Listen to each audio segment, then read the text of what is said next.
Coach, the players all kind of echoed that it was, a big win for the seniors and a good way to send them out. How did you feel, and how did the coaching staff feel when you kind of end a season like that? Well, it was most definitely it was the craziest game. I was trying to think back if there was a crazier ending of any game I've ever been a part of as a coach or player, and I really couldn't find one on the way home. And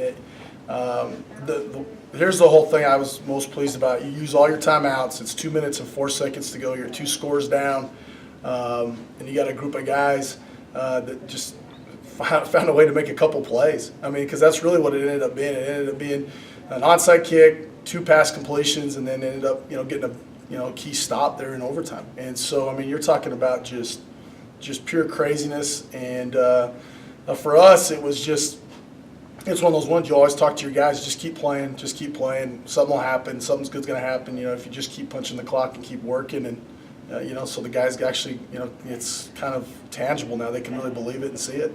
Talk about the onside kick. It was perfect. He hit it perfect. How often you guys practice that, and then just what you saw on the sideline? Well, we practice it. We practice it every Wednesday. We always work onside kicks on Wednesday, and then we always practice it on Friday. That's one of the last things we practice before we hit the team script on Friday afternoons. And so, and Connor kicks it like that every week, And so it's one of those ones you're sitting there watching him kick it, and you're thinking, all right, hopefully, you haven't wasted the opening tee shot, when you really, really need it. And so it was neat to see, and it really worked out for us too. Their field conditions, the shortness of the grass, and the hardness and all that. I mean, we probably don't get that big bounce if we're playing on artificial turf. And so, I mean, it was actually everything worked out good because he kicked it right at the right guy he was supposed to kick it at, and it caught him in between hops because it took the big hop. And so it was just, you can say you practice it and work it, but once you get to that onside kick when you really got to do it, it's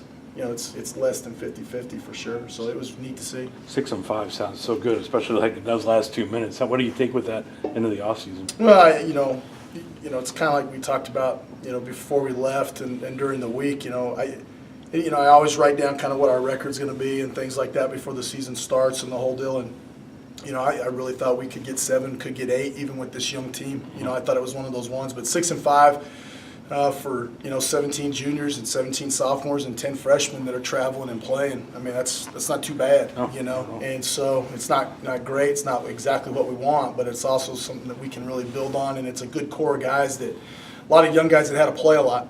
And so they're going to be a really battle-tested group when it comes back for spring ball. What do you take out of this year? I mean, we talked about this the other day. Maybe more quarters or plays than just games. No. I mean, I could really break it down to 2 or 3 plays against Eastern New Mexico, 2 or 3 plays against Angelo. I mean, and you could go the other way. If Epi doesn't catch the opening fade ball this season at CSU Pueblo, where are we at? If Riley catches the opening play of the game against Azusa Pacific, where are we at? I mean, and so.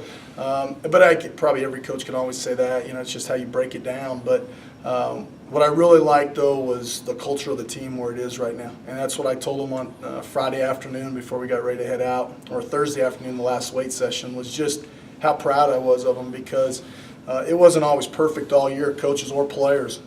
But there was never – nobody turned on each other. There was never an offense, defense, or this guy or that guy. And the egos really got checked at the door by everybody. And I think that's the crucial point for our football program is the egos, if they can stay checked at the door and everybody just keep playing hard and you can do what you did the last 2 minutes of the Western game when it's as bleak as it can be, there's a lot to build on there just in trust and belief in each other to get the job done.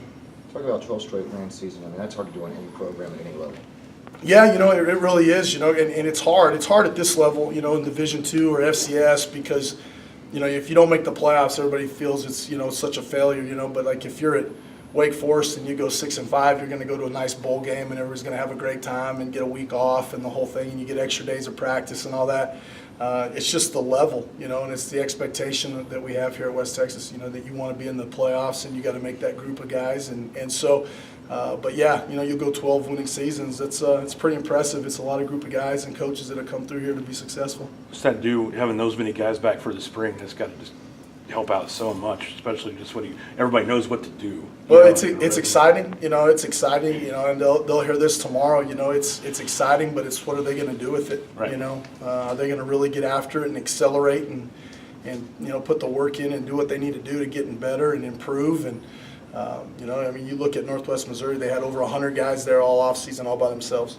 And they monitored their own workouts and their own practice. I think Grand Valley, when I talked to them the other night, they were 97, 98 guys there all summer. And so our guys have got to see, well, if those are the elites and that's who we really, really want to be, then we're going to have to find a way to match it and exceed it at some point in time. It can't be 50-50 or 60-40 or any of that stuff in the spring. It's got to be everybody getting after it and getting all in. And so that's got to be a buy-in factor for sure.